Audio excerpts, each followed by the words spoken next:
Marshal Leviathan Sorbet, and this is a new episode of Wojennik TV. Today I invite you to Berlin and to the ending moments of World War II in Europe. I'd like to present you a review of a game published in 2004 by Against the Odds, which is called Fortress Berlin.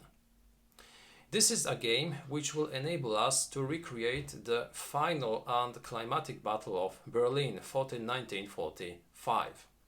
It is a game which will enable us to recreate this urban fight between the Soviet army and the German remnants of the powerful Wehrmacht. Well, not that powerful at that point of the war, because the forces which the German player will take into his command will be comprised of several Volkssturm units, Hitlerjugend units, of some other ad hoc formations. So the power of the German army is inferior to what it used to be in the previous years of the war. But still, it is a very tough target for the Soviet player. This game is mainly for two players, but it has also a solitaire mode and additional rules which will enable us to play the game in a group of 3 or even 4 players. It was designed by John Prados, and the time of play will be somewhere around 600 to even 700 minutes, so this will be quite a long game. Today a presentation of this title, so first I'd like to show you the components of this game. I'd like to briefly explain how the game works, and at the end, as usually, I'd like to present you my final thoughts, the strong and the weaker points of this title. So let's begin. Firstly, let's take a brief look at the elements which we will be using during plays of Fortress Berlin. Now, this is the initial setup. I wanted to show you it because it is quite interesting. As you can see, the most obvious element that we will be using is the game map depicting Berlin and its suburbs, its surroundings. Now, this is a very unique map because of the colors used. As you can see, a lot of gray, a lot of white, a lot of black. This makes this board and this map quite exceptional. I have seen different opinions about it. Some people said that this is a very pretty map, very elegant map. Others said that this is a very complicated map, and due to the colors used, it is not that easy to use. Well, I'd say that it is quite pretty. It is without any doubt original, and it is not that hard to use. We can clearly see where we get some roads, where we get some underground stations, where are the fortifications, where are the rivers. So it is not that complicated. Now, each hex has its own number indicating where some units start the game. I said that this is the initial setup, but this is only one of the versions, because during setup, Germans start the game with a lot of units already on the map, which is quite obvious because they will be the defending side and they will be defending Berlin, and especially the center of Berlin, where the Reichstag and Hitler's bunker are located. The Soviets start the game without any unit on the board. And the Germans have some space, they have some decisions to take during the initial setup, because some units are placed freely by the German player, so he can decide to place them, for instance, on fortified hexes. He can decide to place them in depth near the center, or he can choose to reinforce some sectors which he believes are crucial to defend the city. The Soviets, on the other hand, start the game outside the playing area, and we get a lot of Soviet units which will enter the game as reinforcements during the first few turns of the game. This doesn't mean that Germans will play only with units present on the board. They also receive other units which will be entering the game map during the first few turns. We get also a lot of additional counters. As you can see, not all of them will be used, because in this game we get some some additional variants, both major ones and minor ones. For instance, we have a variant enabling us to use additional forces from the Steiner group. Everyone who watched the brilliant German movie Downfall remembers the scene when Hitler and his staff are discussing the current situation, and Hitler tells that the Steiner's group will pierce to Berlin and re-establish the situation. Well, this is a game which enables you to see if this was feasible, because we get Steiner, we get his group, and it is possible to play this variant, enabling the Germans to use additional forces. We get over minor variants, for instance, an interesting variant, very small variant, which enables us to create one additional flag tower in Berlin, because we have 3 flag towers which were present at the time of the battle, were built and were operational, but it is possible to place one additional on the place where the Reichstag is located, because Germans considered creating an additional flag tower at this spot. Finally, they scrapped this project, but it is a variant enabling us to explore what would happen if they did if they decided to create this flag tower in the center of Berlin. Now, the center of Berlin is the most important part of the entire map, because it is here that both the Reichstag and Hitler's bunker are located. This is important because of 2 reasons. Well, the first one is because one of the victory conditions for the Soviets is to capture Hitler. The second one is because capturing the Reichstag is a trigger to ending the game. Now, this is a good moment to explain what are the objectives of both sides. The Germans win the game if they can live up until the end of turn 15, controlling the Reichstag. If they do, they win the game automatically without any counting of victory points. The Soviets, on the other hand, win the game if they manage to capture Hitler before the game ends and before Hitler commits suicide, because in this game it is possible for him to commit suicide. If the Soviets capture the Reichstag, the game immediately ends and we count the points. Both sides will score victory points during the game. They will score points from the German perspective for each turn during which Hitler is still alive and defending the city, for each Soviet unit eliminated. The Soviets will score points mostly for eliminating German units. So they will try to eliminate the most possible number of such units and then to end the game by taking the Reichstag. If they don't before the end of turn 15, the Germans win, even if they are far behind in points. Now, as you can see, we get also some over Nazi figures, because we can play with Göring, Dönitz, von Graim and others, because there is also a variant which enables us to include those characters to the game. Normally, in the normal game, we use only the Austrian painter. So he is here because his death gives some points to the Germans, and it is also a victory condition for the Soviets if they manage to take him prisoner. But we get this variant which enables us to include other Nazi characters from the Nazi regime, and this is an interesting variant because in this variant the Soviet player can capture those characters and he can both score points, but he can also try to send those characters to the Hitler's bunker in order to assassinate him. So this is quite an interesting twist, an interesting variant to use. How the counters look? Well, those counters are special because of 2 reasons. The first one is the fact that we get an aerial view of those units, so both infantry units as well as panzer or motorized units will be depicted from an aerial perspective. The second thing, which is quite unique when it comes to counters from the counters of Fortress Berlin, is the fact that Normally on the front and on the side we have the same unit with a reduced step. Here it's different. One side will be the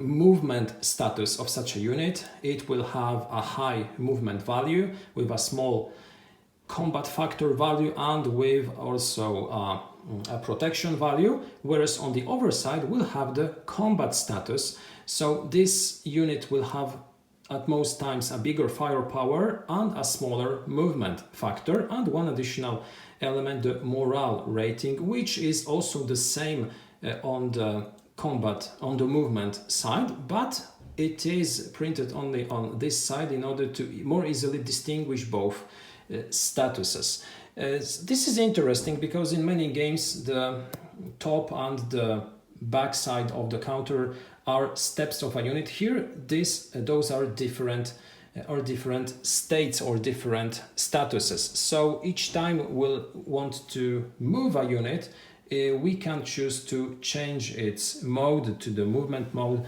It grants the unit more movement points than normally.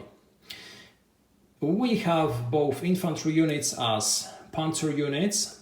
Each such unit has also an additional information on this marker which indicates what type of armament it is using. For instance, here we'll get an anti-aircraft gun which will also be able to pierce through armor, so it will be an anti-tank weapon.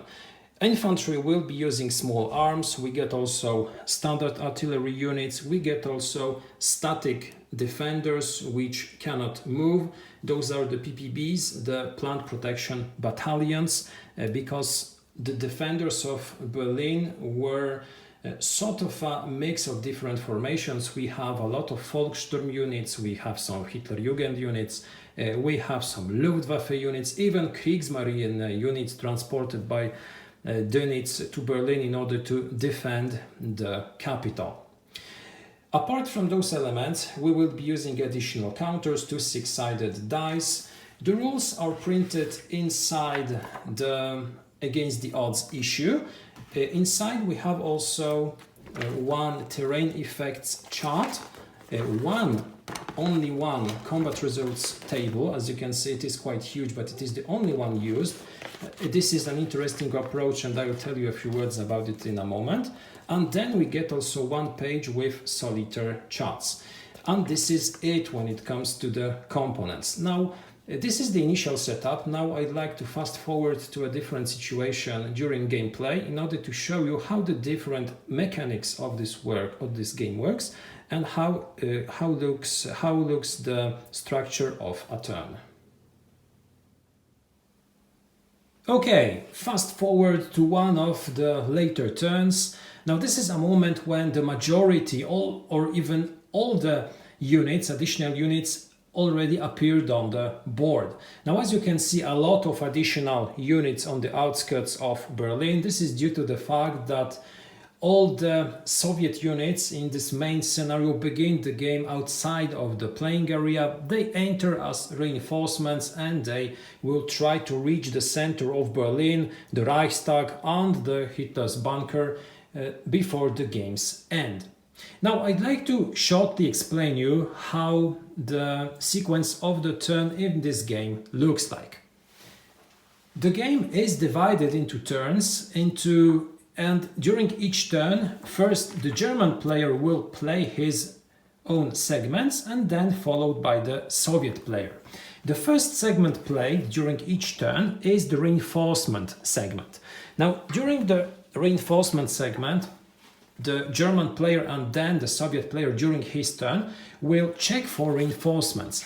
Now in this game we really have a huge amount of reinforcements. As you can see, this is the order of appearance of the German and of the Soviet units. And as you can see, for instance, on turn 4 we get a huge amount of Soviet troops, of Soviet units, which will appear on the board, a lot of them. And those units will be appearing from different sides of the board. Part of them will appear on the northern side of the board, entering near Tegel Airport. Some of them will enter from the northeast, some of them will enter from the eastern part of the board, and some of them will enter from the southern part of the board. So initially, when looking at the board, you can see only German defense perimeters, some units, but then we have firstly German troops entering the board, because those are the German reinforcements pushed back by the Soviet front line. Then those huge waves of additional Soviet troops entering, especially from the eastern part of the board, and pushing the German defense towards the center of Berlin. During this phase also, the Soviets receive additional artillery tokens, which are immediately placed on the board, and they enable bombardment thanks to off-board artillery. Units check also for aircraft availability. The Soviets at most times will receive some additional Air Force support. The Germans have a slim chance of obtaining German Luftwaffe support if they manage to roll a 12 on a dedicated table. After determining all the reinforcements for the current turn, it is time for the recovery segment. Now, during the game, units can become disrupted, and they obtain this marker indicating that such a unit was disrupted due to combat. During the recovery segment, some of those counters, depending on the phase, will be removed from the board, enabling units which were earlier disordered to regain their normal combat status. After recovery, we have the movement segment, during which the German player and during his phase the Soviet player will be able to move their units. Now this is the moment when all the maneuvers take place. You use the terrain effect chart in order to see how much it costs to enter on a given hex. Sometimes there will be an additional cost to cross a hex side, but in general this is pretty straightforward. You have a certain amount of movement points, and you cannot move further than those movement points allow you. Now this is also the moment when units can change their mode from the static combat mode onto their movement mode, or vice versa. So it is possible to change modes in order to get higher mobility or to get higher firepower in order to stay put and defend a given sector. After this phase, we pass to the combat segment, and this is the segment which will take us a lot of time, especially during the second part of the game, where a lot of street combats take place. And during this phase, the active player will be able to launch several types of attacks. He'll be able to launch bombardments using off-board artillery, using aircraft units. He'll be also able to do mixed bombardment attacks. Then he'll be able also to do direct gunfire attacks using, for instance, armor or artillery placed on board, which have some opposing units in their firing range. Finally, the player will be able to launch direct close assaults when opposing units are placed on adjacent hexes. The defending player will be able to defend himself, because during close assaults he'll be able to fire with his units, making defensive direct gunfire attacks. So he'll not just stay put, he'll have the option to respond. Now, what is quite exceptional, what is quite unique when it comes to this game, is the fact that to resolve all those types of combat, you'll be using only one huge combat results table, and here it is. Look at it, it's a real monster. Now this table is divided into several sections, into several parts. The first one will require you to verify the type of combat, the type of attack, and we have several options. Then you have also a short summary which units are able to launch what types of attack, because not each unit will be able to bombard, not each unit will be able to make direct gunfire or to participate in close assault. So each time you'll have to take a close look at the counter of that you will be using in order to see what types of attacks such a unit can make. After determining the type of attack, you will calculate the point superiority. Now what is quite unique is that in this game you will not be calculating odds like in many other war games. You'll be counting the differential between force factors of the attacking and the defending unit.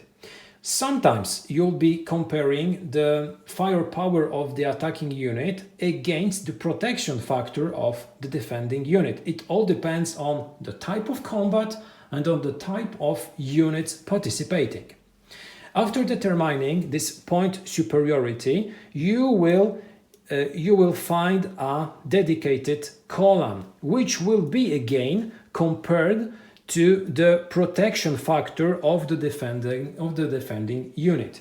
So once more, this will be this small digit in the middle of each counter, which will be the protection factor. Now this protection factor will be further enhanced or maybe even reduced due to terrain feature on which this unit is located. It is all written in the terrain effects chart. The final result will be a letter in the upper column. This letter will indicate you on which column you should search then for the final result of the battle, which will be determined by a dice roll. So you'll roll 2 dice and you will check for the result in the column found earlier in the upper table. So those results can indicate, for instance, that there will be an exchange, meaning that both sides will lose some units. Units can get disrupted, units can retreat, units also can be directly eliminated. Now, what is important also in Fortress Berlin is that all units have only one step, so taking step losses means that those units will be automatically eliminated. And for instance, if a very weak Volkssturm unit fights a powerful Soviet infantry troop, if both units have to take losses, both will be eliminated. So you can see that the consequences of obtaining an exchange result on this huge table can be quite devastating for the attacker if he is much stronger than the defender. Some results indicated by an asterisk on the combat resolution table will also indicate that runes will appear on the board, and those runes will further enhance the defense capacities and the protection factor of units defending on such terrain.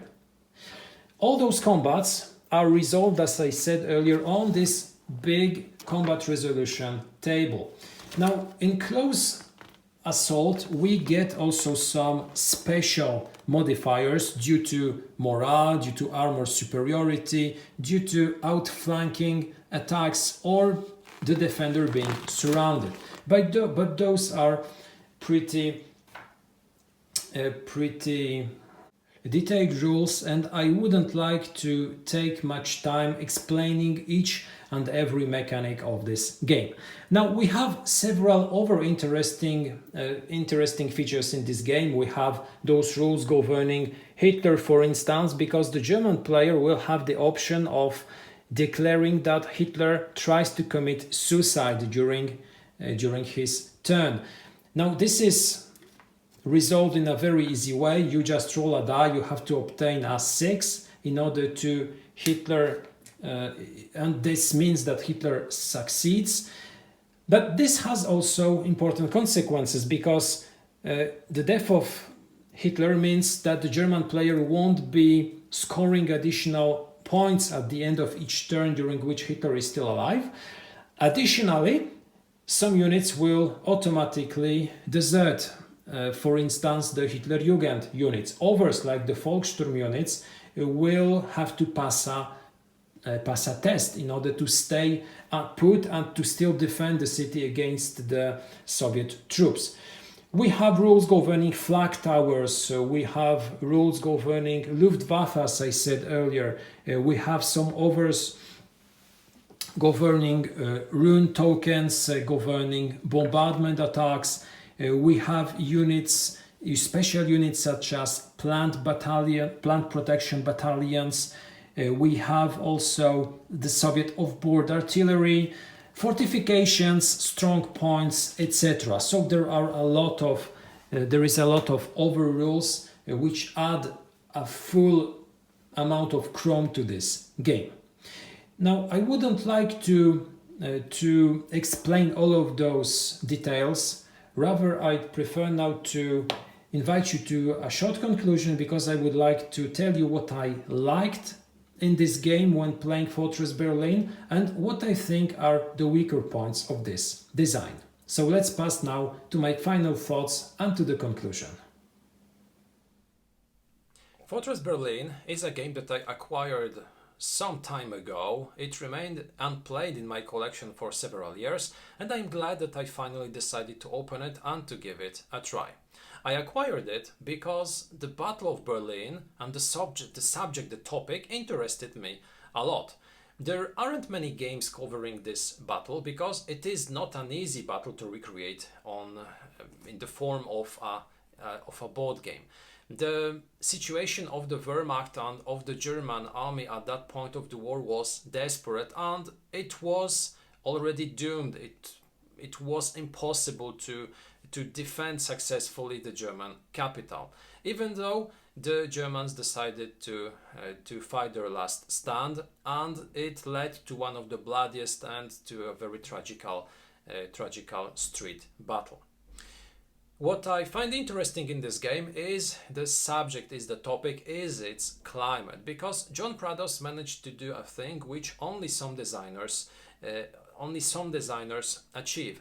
He managed to create a very climatic game which enables us to recreate in full detail how the battle took place. So we have a lot of additional stuff inside this game which really make this game exceptional and very climatic. To give you some examples, the first thing is, as I said earlier, the big assortment of German units participating in this battle. We can hardly find any regular Wehrmacht units. We have a very different sort of combat units, from Hitlerjugend through Volkssturm units, passing through plant protection battalion units. So we have a big theory of different units. And when looking at the initial setup, we see that we have absolutely no Soviet units on the map.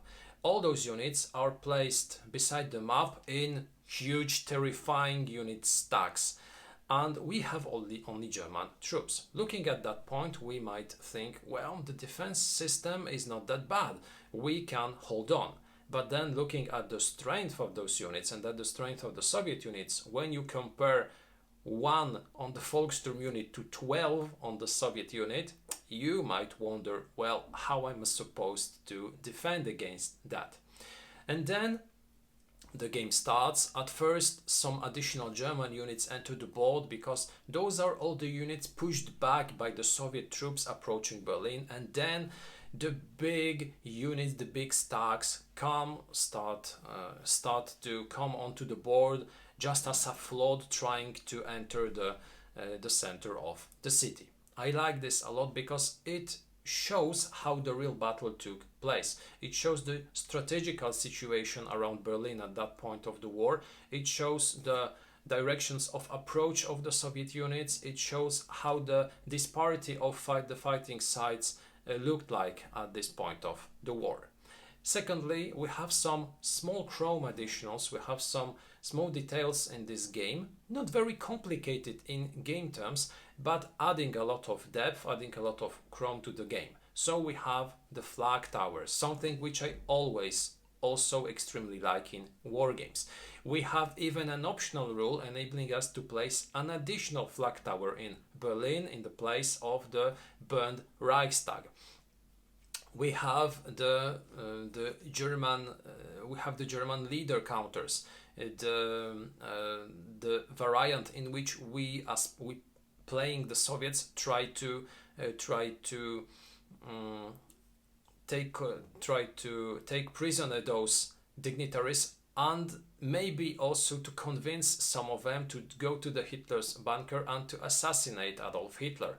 So there are some subtle nuances, there are some small details which make this game quite unique, which add a lot of depth, and it adds some additional storytelling layer to the game, and I like it really a lot.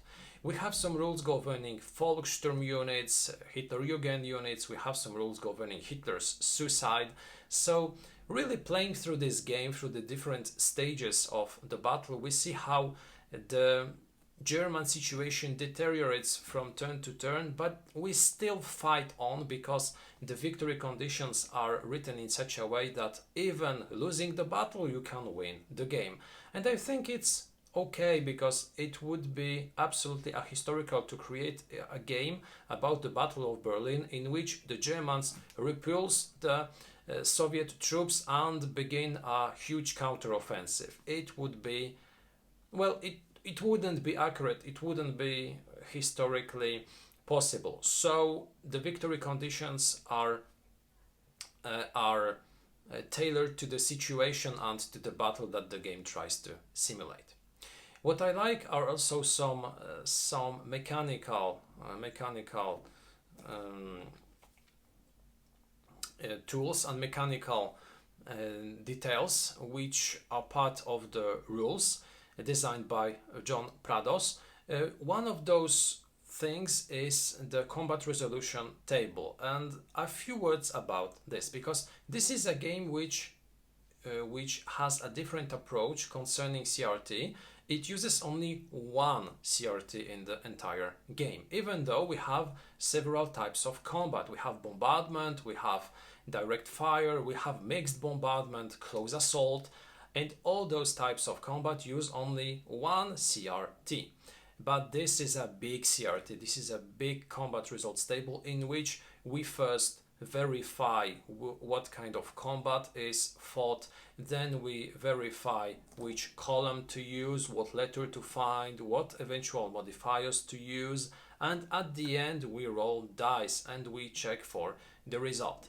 Well, at first I was interested, at first I thought, well, that's an interesting approach, this will be quite intuitive, this seems interesting. And the idea, I like the idea is fine, but then when I played my first few turns and I resolved my first few combats, I found it very procedural. I found it not very intuitive, and I found it quite long to resolve. And well, I'm quite torn out because I like the idea. I think that using only one CRT makes it more elegant, but at the same time it was not that easy to use. It was not that intuitive as I thought it would be. So I'm quite mixed when it comes to my final verdict concerning this one CRT, but it is something original. It is something which deserves to be mentioned. It is an interesting approach which is not very often used in wargaming. The second interesting thing in this game is the fact that you have two unit modes. In most games, when we have counters, we have two steps. We have the full strength counter and reduced strength. Here we have one step units, but the two sides of the counter will enable us to get units on the maneuver mode or on the combat mode. And this is also an interesting approach, because in most war games, units which moved during the turn have no reduction in their combat efficiency. So leaving a unit on place, not moving it, and moving it doesn't change their combat efficiency. There are some games which use, for instance, strength reduction or maybe additional die roll modifiers, but there are some which do not differentiate it in any way. Here we have those two modes, which will firstly differentiate the number of movement points that a unit has, and it will also reduce the amount of strength points a unit has on both modes. And I like this approach because it is a try to simulate how the combat efficiency and the mobility of units changes depending on their mission and on their current objective. If I want to move, I will have reduced firepower. If I want to stay put and be ready to get into a fight, I'll have a bigger firepower. And I think it simulates in a better way how real battle, how real fighting looks like in wartime reality. I like a lot the rules governing Hitler and the German dignitaries. I said earlier that it is an interesting addition, also a thing which is linked to the victory conditions. So the decision about when to decide when Hitler tries to commit suicide by the German player is crucial it's crucial in terms of end game scoring, and it is also sort of a gamble, because if we gamble, if we want to keep Hitler alive too long, it might be a game decider, because if the Soviets manage to capture him, well, the game ends in our defeat. So we have to carefully decide when to start to launch for Hitler's suicide, or maybe how to organize the defense around Hitler's bunker in order to make him survive up to turn 15. I like also that we have some additional variants in this game. Additionally, we have a solo variant, which is not only a set of a few phrases of a few rules, it is both comprised of some additional rules and also of additional game tables which are used during the game. So this is really a variant which enables us to play this game solo. But we have also some overclimatic variants enabling us, for instance, to play the variant enabling the Steiner group to come to the Berlin's rescue, or the Weng force to try to reach Berlin. So we have some small additional things which also can recreate situations in the what if category. So what I think are the weaker points of Fortress Berlin? Well, the first thing is visual, because I like the artwork of the map. I think it's very elegant, it's pretty, it's unique, because not very often we see such colors used, such an artwork, and I like it a lot. It's really pretty. It's absolutely not complicated to use. But on the other hand, we have the counters, and here it's horrific. The colors used on the counters are terrible, because it is so difficult to distinguish both the Soviets from the Germans as the different types of formations. The color stripes are of no help. They are just very similar one to another, and this is, in my opinion, one of the weaker points of this game, which makes it even more difficult to play. If the game had a distinction, a very good distinction between German and Soviet troops, and in those two big groups between formations, it would be much easier to play. Now this adds a lot of additional time to the time of play, which is another weak point of this game. The time of play is somewhere around 700 minutes. My game took me, well, to be precise, somewhere around 10 hours or 12. So I played really long. And this game is a game which you will not finish in one evening. You have to play 2 days, sometimes even 3 days in order to finish it. It's very long, and adding the burden of those color problems, it can be even longer. So this is a game really for people who want to recreate this battle in full detail, which have a lot of time and which have no issue with searching through counters in order to find the one specific which is not very different from the others apart from its name, because the colors will be of no help. Concerning the rules, I have one small issue. I have already spoken a few words about CRT, but I'm still mixed, so I won't say that this is a weak point of the game. But another thing is, in my opinion, a weak point of the game. Those are the rules governing bombardment and artillery fire, because in this game we have an approach similar to games from the 80s, from the 90s, in which the strength of the units at which you shot at influences the probability of being hit, in the way that the more powerful units you group on a hex, the least the smaller probability of hitting them. So if you group units of a big strength on a hex, you'll have smaller chances of inflicting losses than if you shot at a small and weak unit located on its own on a hex. Because this game uses a comparison system in which we'll compare the strength of the bombarding forces and the strength for the protection factor of defending units. So if you have several ones grouped on a small area, their protection factors, the sum of their protection factors or of their strength will be bigger, so the difference will be smaller, and this leads us to the conclusion that the probability of inflicting losses will be also smaller.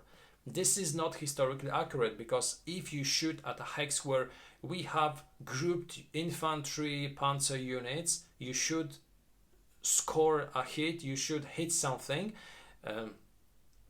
very much often than if you shoot only at a hex where some infantrymen are inside some buildings.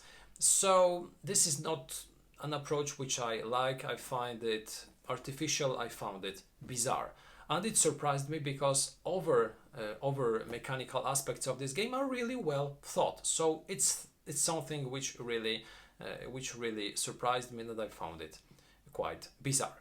Having said all that, I believe that Fortress Berlin is a very interesting and original design, using some original mechanics and allowing us to recreate in full detail the Battle of Berlin.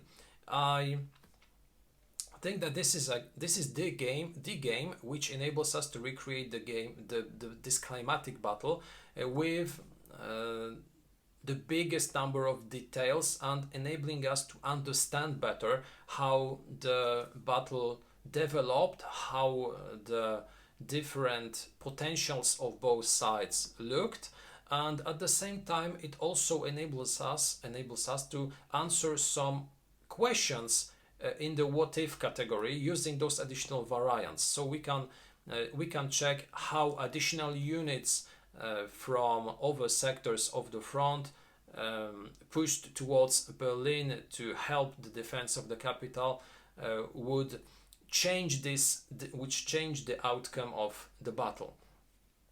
I like this approach. I like the game, even though it is long and even though it uses horrible colors on counters. It's an interesting game, so for people who are searching for a game covering the Battle of Berlin, this might be an interesting choice. This was the review of Fortress Berlin, published by Against the Odds. Thank you a lot for watching this review. I invite you to take a look at our other videos. We have other unboxings and reviews in English. I invite you also to take a look at our Facebook and Instagram accounts. And if you want to support Wojennik TV, take a look at our Patronite account. Have a terrific day and see you next time.